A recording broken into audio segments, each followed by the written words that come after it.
మీ ఇంట్లో భార్యాభర్తల మధ్య ఏదైనా సమస్య వస్తే, నీ భార్య నోరు పారేసుకుంటే, నీ భర్తే నోరు పారేసుకుంటే, ఉద్యోగ స్థలంలో ఎవరైనా వ్యతిరేకంగా నీకు లేచి నోరు పారేసుకుంటే, నువ్వు తొందరపడి మాట్లాడద్దు, మౌనంగా వెళ్ళిపో.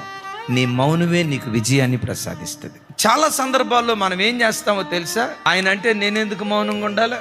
నువ్వు ఒక ఆకు చదివితే నేను 10 ఆకులు చదువుతానని ఆ మాటకు ప్రతి మాట మాట్లాడటాన్ని బట్టి సంసారాలు విచ్ఛిన్నమైపోతున్నాయి, బ్రతుకులు శూన్యంగా మిగిలిపోతున్నాయి. మాటలతో సాధించలేనిది మౌనంతో నువ్వు సాధించగలుగుతావు. ఎందుకో తెలుసా?